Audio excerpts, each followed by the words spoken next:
মূল তাবলীগের এই মেহনতের ভিতরে মূল যে সমস্যাটা বিভক্তিটা তিনটা দিক বিষয়কে কেন্দ্র করে। এক নাম্বার, মাওলানা সাদ সাহেব নিজেকে যখন আমির দাবি করে, এরপর থেকে এই মেহনতের দ্বন্দ্ব শুরু হয়ে যায়। দ্বিতীয় হলো, মাওলানা সাদ সাহেব বারবার যখন কোরআন সুন্নাহ বিরোধী বক্তব্য, নবীদের দোষ, সাহাবীদের দোষ বারবার তার কথা ভিতরে তুলে আনতেছিল। এরপর থেকে মেহনতের দ্বন্দ্ব শুরু হয়, যখন দারুল উলুম দেওবন্দ তাকে বারবার ওয়ার্নিং দিচ্ছিল এবং দারুল উলুম দেওবন্দ যখন তার বিরুদ্ধে ফতোয়া জারি করে। তৃতীয় হলো, তাবলীগের মেহনতের ভিতরে মাওলানা সাদ সাহেব নিজস্ব চিন্তা ভাবনা, নিজস্ব কিছু সিস্টেম অ্যাড করে দেয়, যার কারণে তাবলীগের মেহনতের ভিতরে বিশৃঙ্খলা দেখা দেয়। মূলত এই তিনটা কারণে আমাদের এই মেহনত বিভক্তি সৃষ্টি হয়। দ্বিতীয় কথা, আপনি যেটা বলেছেন, দুইটা পক্ষ যে কোনো জায়গায় হোক, একটা পক্ষকে পছন্দ করবে না, এটা স্বাভাবিক। কিন্তু আপনার এটা দেখতে হবে সাধারণ মানুষ কোন পক্ষকে পছন্দ করে। আপনি যদি আপনারা দেখেন, আপনি ইজতেমাগুলোই দেখেন না, ওদেরও ইজতেমা হয়েছে, আমাদেরও ইজতেমা হয়েছে। আপনারা এই কথা স্বীকার করতে বাধ্য হবে, একমত হতে বাধ্য হবেন ইনশাআল্লাহ আমার সাথে।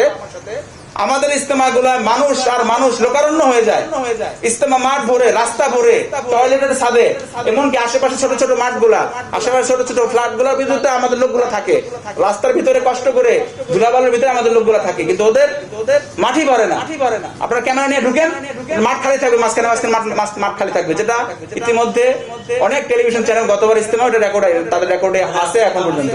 আপনারা দাবি করছেন যে সাদ সাহেবের আপত্তিকর বক্তব্য এবং তার মন গড়া চিন্তা চেতনা এবং তার আমিরত্ব, চিন্তা চেতনা ঢুকে দেওয়ার কারণে আপনাদের সাথে এটা দুই ভাগে বিভক্ত হয়েছে, এরকম কিছু? অবশ্যই তিনটা কারণে মেহনতের ভিতর বিভক্তি দেখা যায়। তৃতীয় বিষয়টা আপনারা যদি অবাক হবেন, সে ভারতের একজন মাওলানা সাদ নিজেকে আমির দাবি করেছে, এর কারণে বাংলাদেশের মাওলানা সাদ সাহেবের অনুসারীরা নাটক শুরু করে দিয়েছে। বাংলাদেশে আমরা যদি বলি আপনাদের আমিরকে, তাদেরকে বলতে বলেন।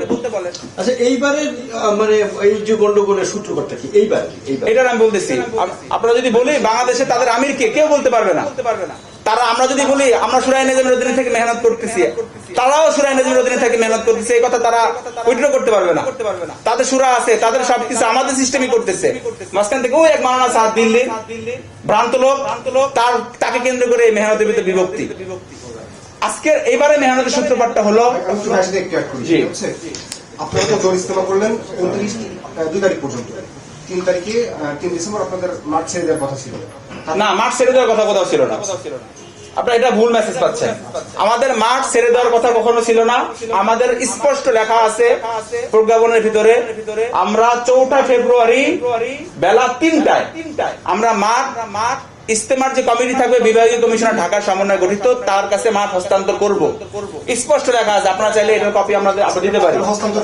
যেখানে মাওলানা সাদ সাহেবের লোকেরা মাঠে প্রবেশ করতে পারবে না, এটা লিখিত আছে, সেখানে তারা ইজতেমার তারিখ ঘোষণা দেওয়ার হিম্মত কোথায় পায়? আচ্ছা, আপনাদের যে জোর ইজতেমা চলছিল, এরপরে তো সাতপন্থীদেরও একটা জোর ইজতেমা হওয়ার কথা ছিল। তারা করবে, তারা কোথায় করবে তাদের ব্যাপার। মাঠে করার কথা ছিল না। মাঠে করার ঘোষণা সাদ সাহেবের লোকেরা নিজস্বভাবে দিয়েছে।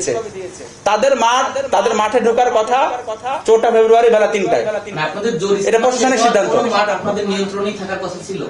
আমরা তো মাঠ প্রস্তুতের কাজে ছিলাম, আমাদের নিয়ন্ত্রণ শব্দটা আসতেছে কেন? ইজতেমা যে হবে, এখানে তো ফেরেশতারা এসে, মাফ করবেন বলাটা ঠিক হচ্ছে কিনা আপনাদের এই ভাষায়, এখানে তো অটোমেটিকলি প্যান্ডেল সেটআপ হয়ে যাবে না। এখানে আমাদেরই কাজ করতে হবে এবং বরাবর এটা আমরাই করে থাকি। সাতপন্থীদের জোর ইজতেমাটা কোথায় করার কথা? এটা তাদের ব্যাপার, তারা জানে।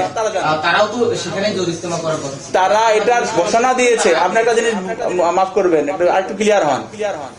প্রজ্ঞাপনের ভিতরে স্পষ্ট লেখা আছে, সাদ সাহেবের অনুসারীরা 4 ফেব্রুয়ারি বেলা 3টায় মাঠে প্রবেশ করবে। যখন এর আগে মাঠে প্রবেশই করবে না, তাদের যে কোনো কাজ জোর করেন বা অন্য কোনো কাজ করেন, কিভাবে তারা ঘোষণা দিতে পারে মাঠের ভিতরে? আমরা তো মনে করছি অন্য কোথাও তারা জোর ইজতেমা করবে। যখন আমাদের জোর ইজতেমা চলছিল, বিভিন্ন নিউজে আমরা অনেক সাংবাদিক ভাই আমাদের বিভিন্ন গ্রুপের ভিতরে যুক্ত আছেন, জানবেন, আমরা বারবার বলতেছিলাম তারা যে ঘোষণা দিচ্ছে 20 তারিখ জোর করবে, কোথায় করবে?